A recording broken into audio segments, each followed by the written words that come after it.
The Marines on the flight line mocked her with their eyes. They saw a woman, not a warrior. They saw civilian clothes, not a uniform. As Anya Sharma stepped off the ramp of the C-17 and into the roaring, dust-choked air of forward operating base Kestrel, the collective judgment of 24 battle-hardened men washed over her. It was a familiar sensation, a cloak she had worn many times before. They saw her slim build, the deliberate, almost placid way she moved, and filed her away as a bureaucratic afterthought, another desk jockey sent from the rear to complicate their lives. The whispers were just loud enough to carry on the wind, sharp little barbs meant to sting. Intel Pogue.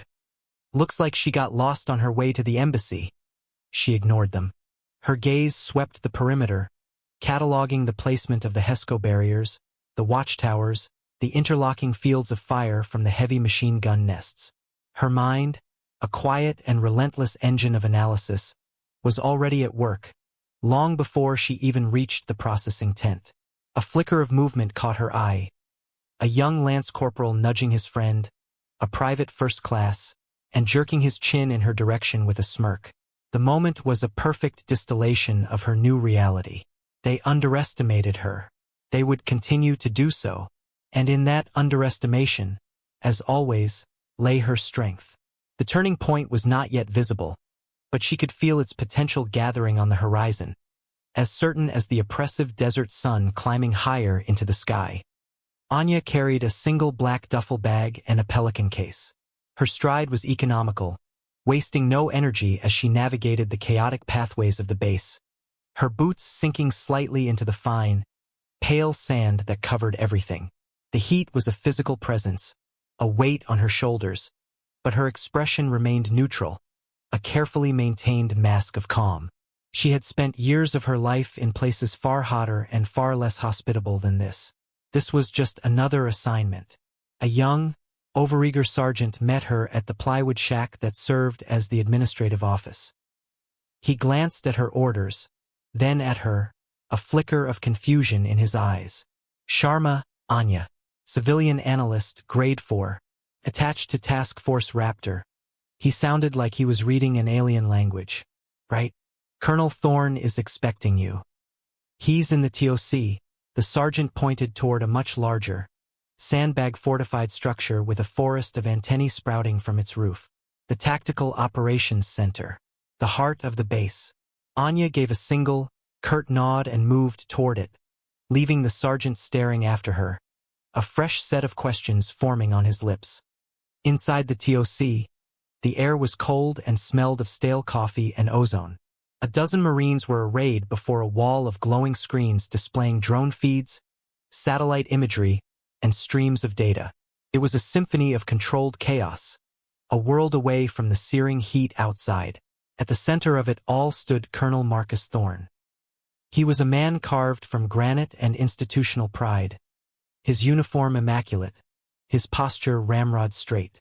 He was listening to an intelligence brief, his face a mask of intense concentration. When the briefing concluded, the sergeant at the door cleared his throat. "Colonel, Miss Sharma is here." Thorne turned. His eyes, the color of faded steel, swept over Anya from head to toe in a single, dismissive appraisal. He took the file from the sergeant and flipped it open, though his expression suggested he already knew everything he needed to. "Ms. Sharma," he began, his voice a low baritone that commanded attention. "Welcome to Kestrel." The welcome was devoid of warmth. It was a statement of fact, nothing more. He closed the file with a soft snap. He didn't offer her a seat. He didn't offer his hand. He simply stood there, a human wall of skepticism, making it clear that she was an unwelcome intrusion into his perfectly ordered world. Her presence was a puzzle he did not care to solve. His unit, Task Force Raptor, was an elite Marine reconnaissance force. They were self-sufficient, proud, and deeply suspicious of outsiders, especially civilian analysts sent by some faceless bureaucracy in Tampa or D.C. He saw her as dead weight, a political appointee foisted upon him. "I've reviewed your file," he said, his tone clipped. "It's thin." He let the word hang in the air. Her official record was a masterpiece of deliberate vagueness. Data collation, threat assessment, Cross-agency liaison, it meant everything and nothing. Let me be clear, Ms. Sharma. My Marines are the best. My S2 intelligence shop is second to none. We generate our own intel and we act on it. Your role here is advisory. You will observe, you will collate the reports we provide you, and you will file them with whatever desk you report to. You are not to interfere with operations. You are not to clog up my command channels. You will be assigned a workstation in the S2 annex. Stay out of the way, and we'll all get along just fine. The dismissal was total. He had placed her in a box, labeled it irrelevant, and put it on a high shelf. Any other person might have bristled, offered a defense, or listed their qualifications. Anya did none of these things. She held his gaze, her own dark eyes unblinking, and offered another one of her quiet, economical nods. Understood, Colonel. Her voice was low and even, betraying no hint of insult or frustration. Inside, however, she felt the familiar, cold burn. It was the fire of being misjudged, a feeling that had fueled her for over a decade. She had been trained to be invisible, to be underestimated. It was a weapon, and Colonel Thorne had just handed it to her, fully loaded. She turned and walked toward the annex, feeling the weight of his stare, and the stares of every other Marine in the TOC, on her back. They thought they knew who she was. They were wrong. The work was about to begin.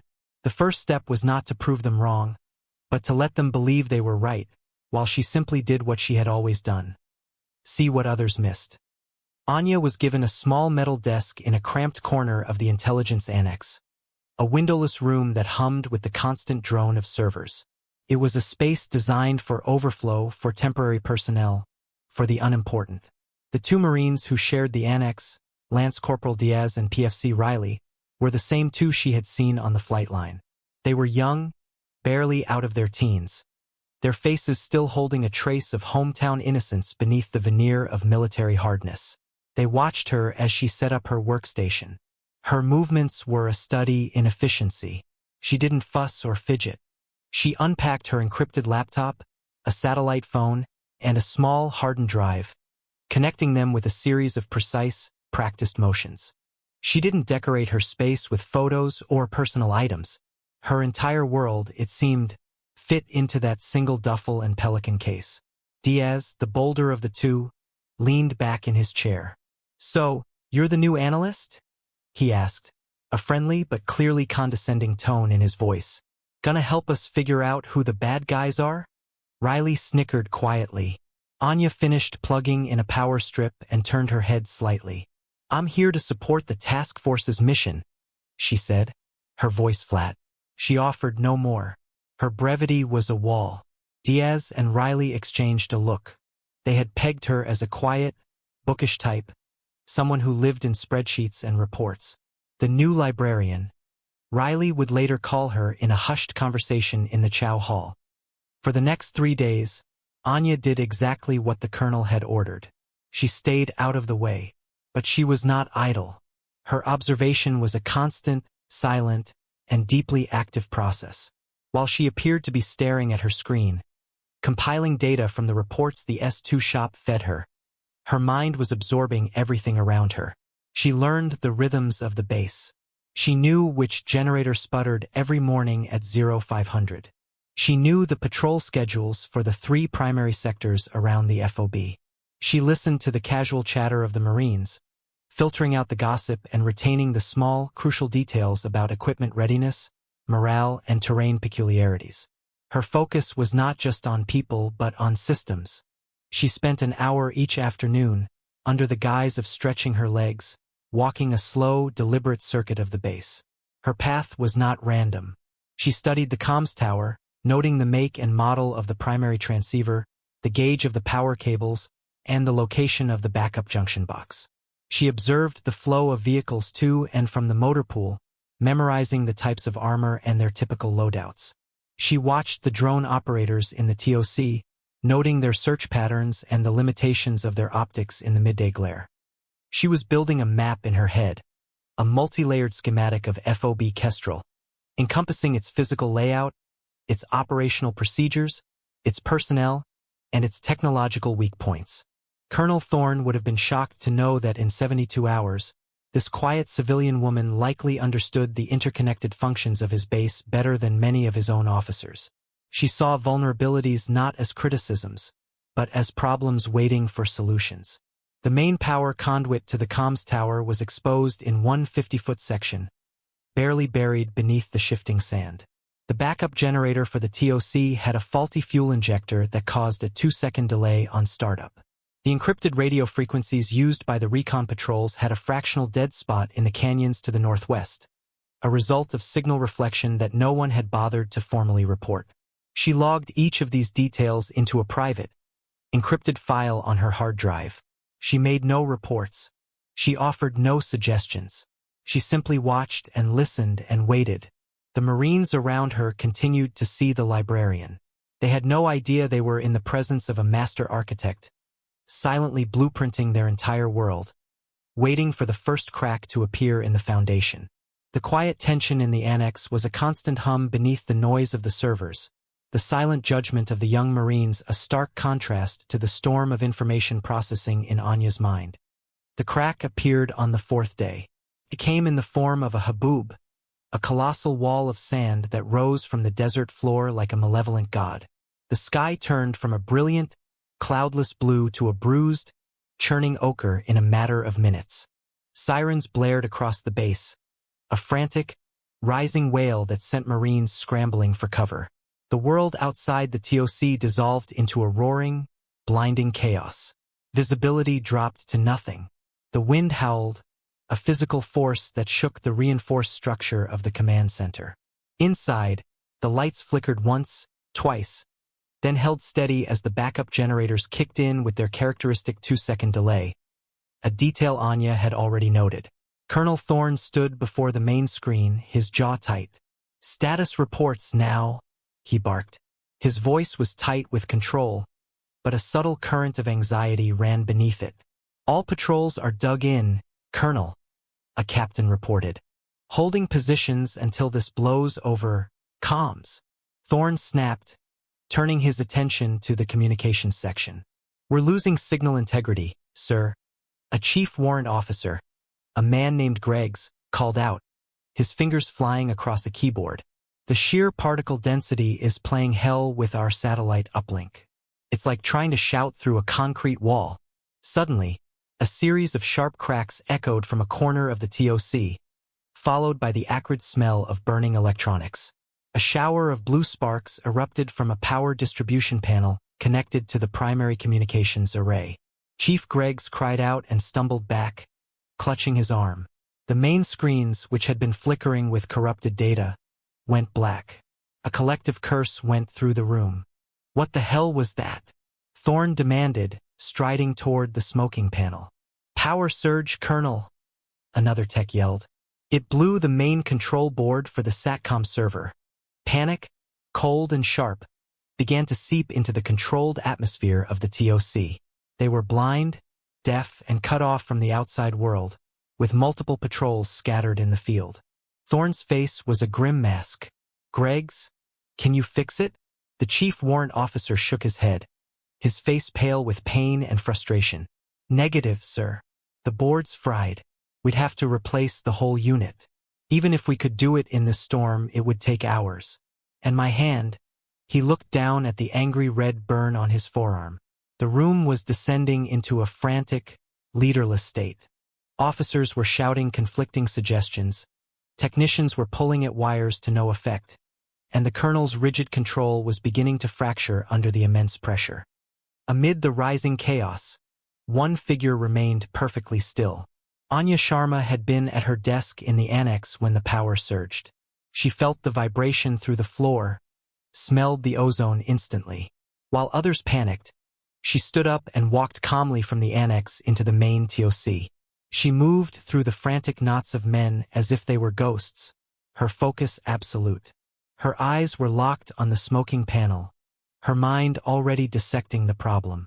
She had studied the schematics for this system 2 days ago, cross-referencing the manufacturer's manual with the base's custom modifications. She knew its architecture, its power flows, and its failure points. She arrived at the comm station just as Colonel Thorne was turning away in disgust. His face a portrait of helpless fury. He didn't even notice her at first. Anya ignored the colonel, her attention fixed on the frantic junior technician who was fumbling with a diagnostic kit. "Give me that," she said. Her voice was not loud, but it cut through the noise with an unnerving authority. The young Marine looked up, startled. "What?" "The multimeter and the bypass kit." Now there was no time for debate. Something in her tone, a diamond-hard certainty, compelled him to obey. He handed over the tools without another word. Anya knelt beside the smoking panel. The air was thick with the smell of burnt silicon. To the others, it was a scene of irreparable damage. To her, it was simply a complex puzzle. Her hands, which the Marines had only seen typing quietly at a keyboard, moved with a speed and precision that was mesmerizing.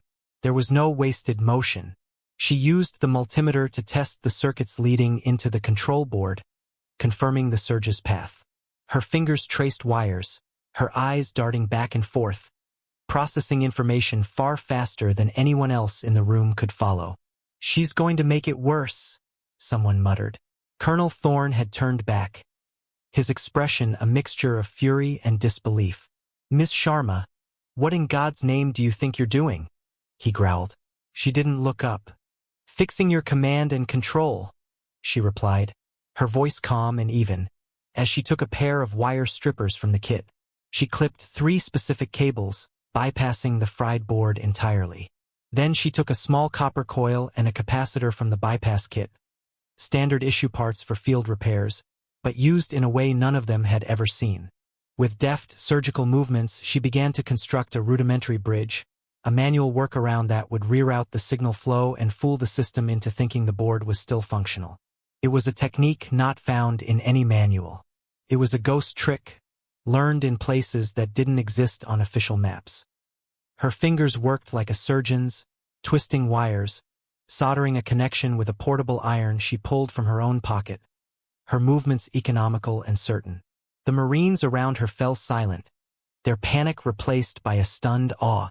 They were watching something that defied their understanding. This wasn't the work of a librarian. This was the work of a master craftsman, a bomb disposal expert, a surgeon, all rolled into one. Colonel Thorne stood frozen, his mouth slightly agape. He had ordered her to stay out of the way, and here she was, at the very heart of his command crisis, holding the base's lifeline in her hands. After 90 seconds of intense, silent work, Anya stopped. She plugged one final connector into place. "Try it now," she said to the junior technician, her voice still quiet. The tech, his eyes wide, typed a reboot command into his terminal. The server whirred to life. For a moment, nothing happened. Then, a single green light blinked on the console. A second later, the main wall of screens flickered and came back to life. A clean, stable satellite map appeared, and a voice crackled over the speakers, sharp and clear. "Kestrel TOC, this is Overlord. We lost you for a minute there. What is your status? Over." The entire room held its breath. Then, a collective sigh of relief, followed by a murmur of disbelief. They were back. Anya Sharma stood up, wiping a smudge of soot from her hand onto her pants. She gave the functioning console a final, assessing glance, then turned and walked back toward her desk in the annex without another word, leaving a room full of stunned Marines and a deeply unsettled colonel in her wake. The storm raged for another hour before finally breaking, the wind's howl receding to a mournful sigh. As the dust settled outside, a new atmosphere began to settle inside the TOC. The frantic energy was gone, replaced by a quiet, buzzing curiosity. The comms team, led by the now-bandaged Chief Greggs, stared at Anya's handiwork. The makeshift bypass was ugly, a tangle of wires and soldered points that stood in stark contrast to the neat circuit boards around it. But it was undeniably brilliant. Greggs, an expert with 20 years of experience, shook his head in slow admiration. "I've never seen a field rig like this," he said to his junior tech, his voice low. "It's not in any of the manuals." She didn't just bypass the board. She replicated its primary handshake function using a passive loop. That shouldn't be possible with these components. Word of the incident spread through the base with the speed of gossip. The story changed with each telling, growing more mythic. The librarian had single-handedly wrestled the storm god and won. The quiet mockery that had followed Anya for days evaporated completely. The smirks from Diaz and Riley were gone, replaced by looks of outright awe. When she walked to the chow hall for the evening meal, the conversations didn't stop, but their tone shifted. The Marines parted for her slightly, their eyes following her with a new, uncertain respect. They didn't know what to make of her. She was an anomaly, a contradiction to their rigid worldview. At the evening command brief, Colonel Thorne had no choice but to address it. He stood before his assembled officers, his face as inscrutable as ever. Regarding the communications blackout during the storm, he began, his voice formal. A power surge disabled the primary satellite hub. Our on-site technician was injured. In his absence, Ms. Sharma was instrumental in restoring functionality. He paused, and the room was silent, waiting. The word instrumental felt wholly inadequate. Her unorthodox methods were effective. Command and control was re-established in under 2 minutes. The praise was delivered through clenched teeth. It was a factual statement, but Thorne offered no further explanation, no personal thanks. To do so would be to admit the totality of his misjudgment, and his pride would not allow it. Yet, he looked toward the back of the room where Anya stood, her expression as neutral as always. Their eyes met for a fraction of a second. In his, she saw a new and unwelcome emotion, grudging curiosity. He was no longer dismissing her. He was reassessing her, and that made him uneasy. He didn't like mysteries in his ranks. After the briefing, he returned to his office and pulled up her file again. He stared at the heavily redacted lines, the vague job descriptions. Civilian analyst, the title was now a mockery of the truth. Who was she? Where did a data collator learn to rewire a multimillion-dollar satellite server under extreme pressure? He sent a secure message up the chain of command, requesting clarification on Sharma's background. The reply came back within minutes. A single, frustrating line. Ms. Sharma's expertise is as stated. She is a valuable asset. Do not inquire further. Eyes only. The order was blunt, and it came from a very high level. The mystery of Anya Sharma had just deepened, and Colonel Thorne found himself more unnerved than ever. He was a man who liked to have all the variables under his control, and he now had a human black box operating in the heart of his command. A week later, the second test came. It was not born of weather, but of violence. A recon patrol, call sign Ghost 7, was on a routine surveillance mission in a network of canyons 12 miles to the northwest. The same area Anya had noted had fractional signal dead spots. They were observing a suspected meeting between local arms dealers. In the TOC, Colonel Thorne and his staff watched the live drone feed on the main screen. The feed showed the patrol, 6 Marines, concealed in an overwatch position on a rocky ridge. Below them, in the dusty canyon floor, 2 pickup trucks were parked, men milling around them.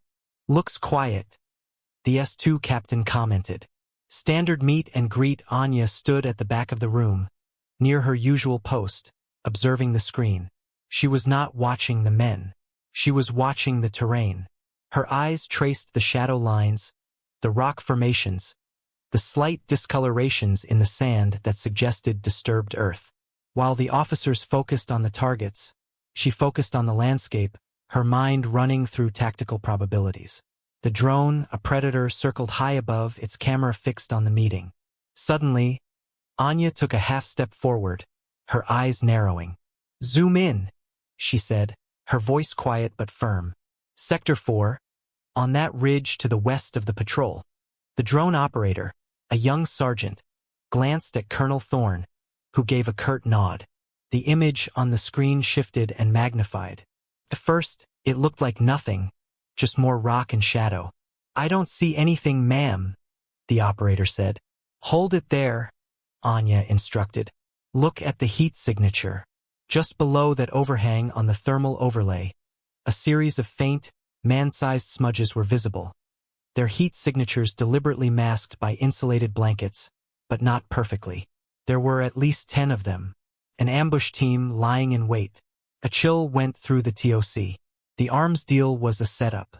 The real target was the Marine Patrol. "They're flanking them," the S2 captain exclaimed, pointing at the screen. "Ghost 7, this is Kestrel TOC. You have an enemy element closing on your west flank. Repeat, west flank." The voice of the patrol leader came back, laced with static and tension. "Solid copy, Kestrel. We see them, moving to break contact to the east."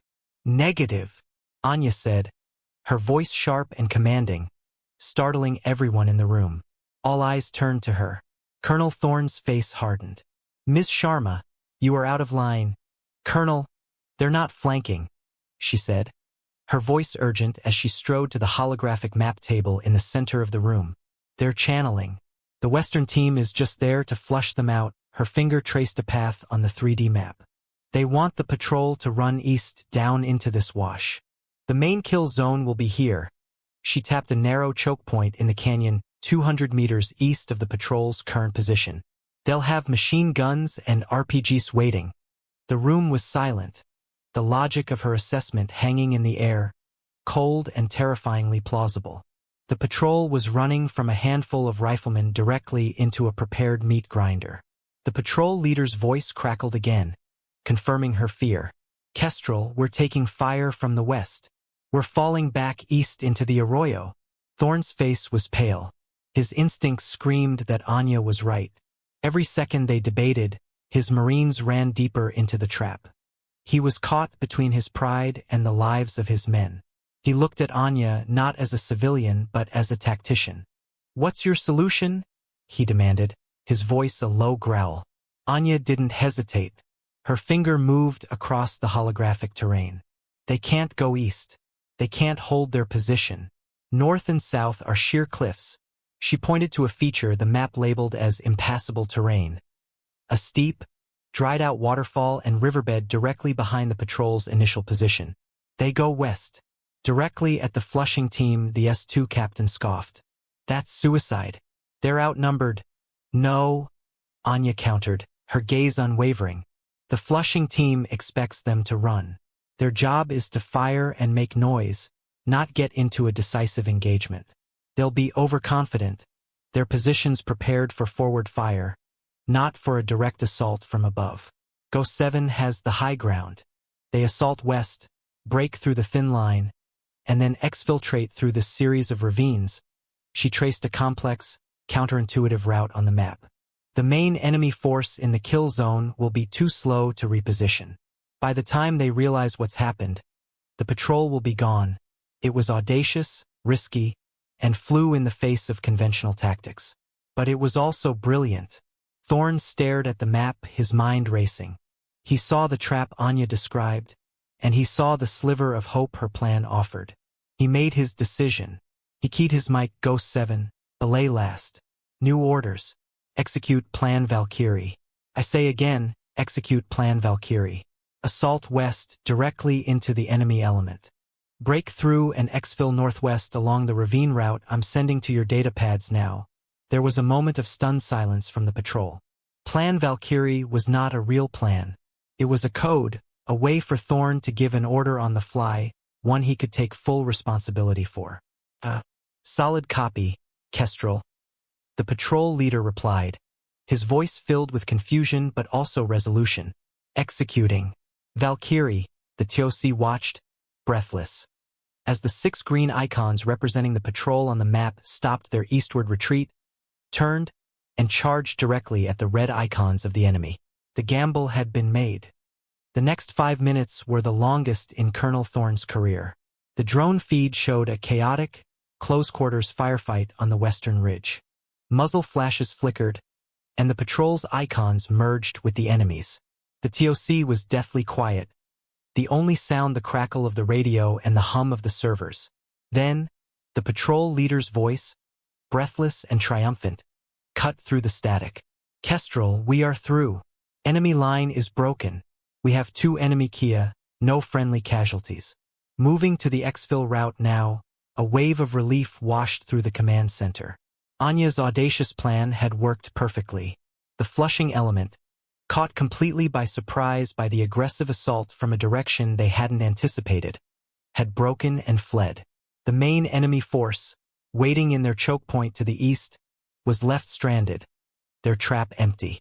The drone feed showed them scrambling in confusion as Ghost 7 vanished into the labyrinthine ravines to the northwest.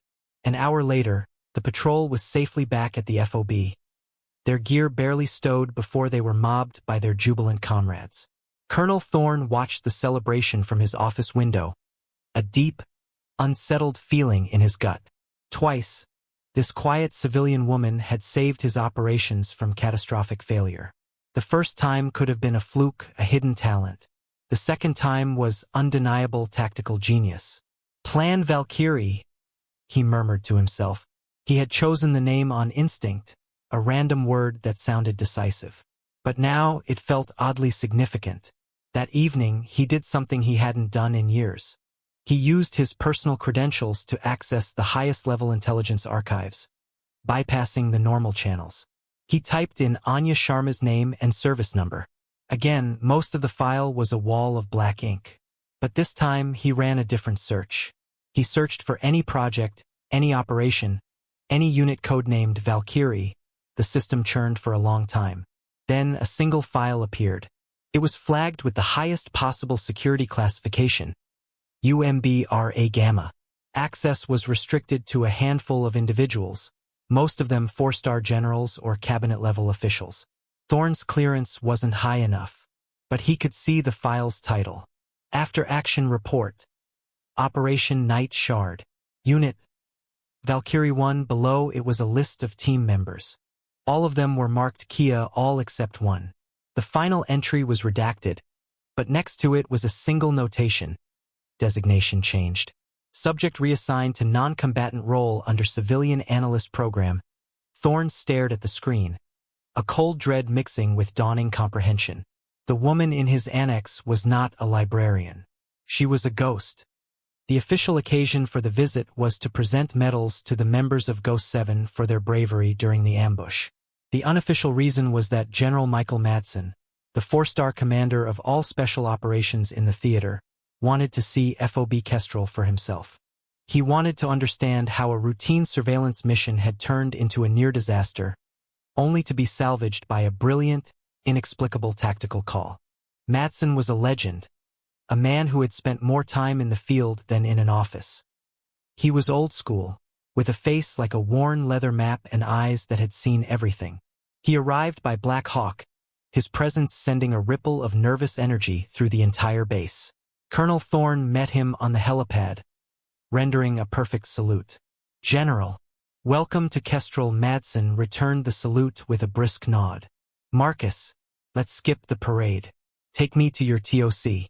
I want to see the terrain model for the Ghost 7 engagement.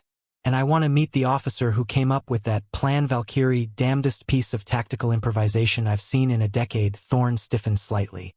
"Yes, sir. Right this way." They walked into the chilled air of the TOC. The on-duty crew snapped to attention. Matson waved them back to their stations with a casual gesture.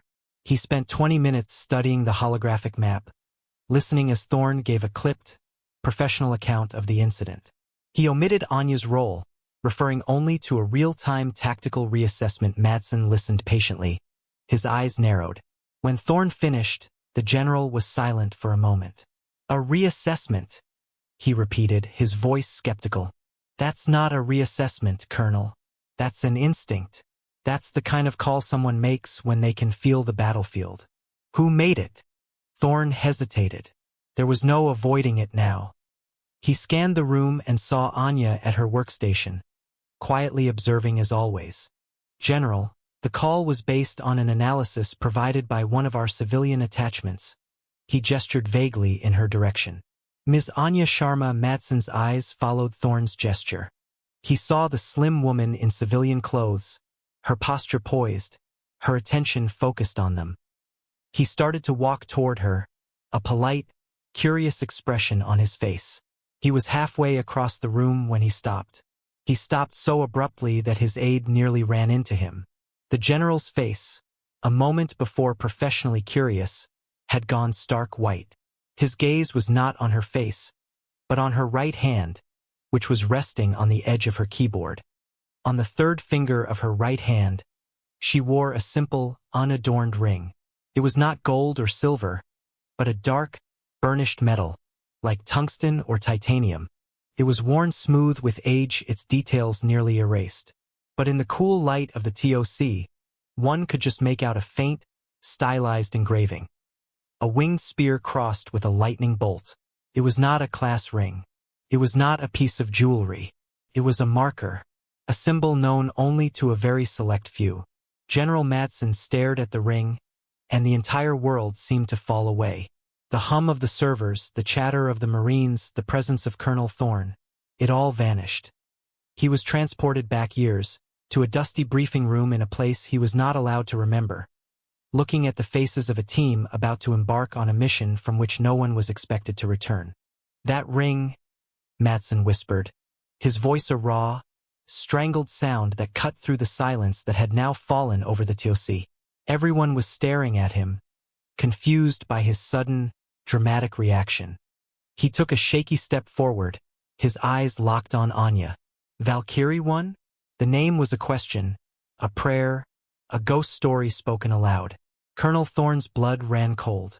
Valkyrie one, the unit leader from the classified file. Anya's dark eyes lifted from her screen and met the general's. For the first time since she had arrived, her mask of neutrality slipped, just for a second. In her eyes, the general saw a flicker of the same haunted recognition he felt. Matson ignored the stunned colonel beside him. His voice was low, meant only for her. But in the dead silent room, everyone heard it. "The Zarqawi mission, Operation Night Shard. That was your team?" He shook his head, a look of profound shock on his face. "The official report said the entire team was lost. We thought you were all gone." The silence in the Tactical Operations Center was absolute. It was heavier than the armor on a tank, more profound than the desert night. Every Marine in the room, from the lowest private to Colonel Thorne himself, was frozen, their eyes wide with a combination of shock and dawning, earth-shattering comprehension. The name Valkyrie 1 and Operation Night Shard were not just classified intel. They were the stuff of legend. It was a story told in hushed tones in the advanced infantry courses at Quantico and in the briefing rooms at Dam Neck. It was a textbook case study of a deep penetration, direct action mission that had gone horribly wrong, yet had succeeded against impossible odds. The official story was that a team of Delta Force operators had been wiped out while eliminating a top-tier terrorist leader. The files were sealed, the names redacted, the details buried under layers of black ink. The legends, however, whispered that it wasn't Delta. It was a new, experimental Tier 1 unit so secret it didn't officially exist. A ghost team. And everyone believed it was an all-male unit. Anya Sharma did not speak. She didn't need to. She simply held General Matson's gaze and gave a slow, almost imperceptible nod. It was a confirmation that shook the foundations of everything these Marines thought they knew about the world, about the wars they fought, and about the quiet woman they had dismissed as a librarian. In that single, silent gesture, she acknowledged a past so violent and heroic that it was almost mythical. General Matson, a man who commanded fleets and armies, who had shaken hands with presidents and faced down enemies of the state, seemed to shrink slightly. The 4 stars on his collar felt suddenly less significant. He was no longer a general addressing a civilian analyst. He was a soldier in the presence of a legend. Slowly, with a reverence that stunned everyone present, he brought his hand up to the brim of his patrol cap. His movement was not the brisk, automatic gesture of military regulation. It was deliberate, heavy with meaning. He rendered a sharp, perfect salute. It was a salute of profound respect, a recognition from one warrior to another, transcending rank, branch, and uniform. For a moment, no one else moved. The Marines were paralyzed, trying to process the impossible truth. The woman who fixed their comms, who saved Ghost 7, was Valkyrie 1. the architect of one of the most daring and costly special operations in modern history. Then, as if a spell had been broken, the S-2 captain, a man who had openly scoffed at her tactical suggestion, straightened his shoulders and brought his own hand up in a salute. The young drone operator followed suit, his eyes filled with an emotion that bordered on religious awe. The comms chief, Greggs, saluted, one by one, like a wave spreading through the room, every single Marine in the TOC. Officers, enlisted men, technicians, turned to face Anya Sharma and rendered a salute. The sound of their hands slapping against their caps was a sharp, percussive chorus of respect. The last to move was Colonel Marcus Thorne. His face was a mask of utter shock, his pride shattered and replaced by a humility he had not felt since he was a second lieutenant. He looked at Anya, at the quiet woman he had belittled and ordered to stay out of his way, and he finally saw her. He saw the warrior who had been hiding in plain sight. With a rigid posture that was more heartfelt than any he had ever assumed, he brought his hand to his brow, his salute the final, resounding note in the silent symphony of earned respect. Anya did not salute back. She was a civilian. She simply stood there, accepting their tribute with the same quiet dignity with which she had accepted their scorn. The next morning, the sun rose over FOB Kestrel, casting long shadows across the sand. The base was quiet, the air crisp and cool before the heat of the day took hold. Inside the S2 annex, Anya was at her desk, just as she had been every other morning. The servers hummed their familiar tune. To a casual observer, nothing had changed. But everything had. The atmosphere was different. The silence was no longer one of judgment, but of reverence. The Marines who walked past the annex door no longer glanced in with amusement or indifference. They looked in with a quiet respect, their gazes brief and deferential. Around 0700, PFC Riley, the young Marine who had once snickered at her with his friend Diaz, appeared at her desk. He stood there for a moment, shifting his weight, clearly nervous. In his hands he held a single steaming metal mug. He held it out to her. "Ma'am," he said, his voice quiet and earnest. "I brewed it myself. The good stuff. From the beans my sister sends me, it was a simple peace offering. An apology. A tribute.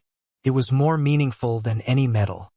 Anya looked up from her screen, her expression unreadable. She looked at the young Marine, at his nervous, hopeful face. Then she looked at the mug. She reached out and took it. Her fingers brushed his for a second, and he flinched almost imperceptibly, as if he had touched something sacred. "Thank you, Riley," she said. Her voice was soft. He gave a sharp, relieved nod. "Yes, ma'am." He turned and walked quickly away, back to his duties. Anya looked down at the mug in her hands. It was warm, solid. She took a sip. The coffee was strong, black, and surprisingly good. Tasted of a quiet, hard-won victory. She turned back to her computer screen, the data streams and threat assessments that defined her new life. On her right hand, the dark metal ring was cool against her skin. The morning sun, slanting through a high, dusty window, caught the worn surface for just a fraction of a second. It didn't shine.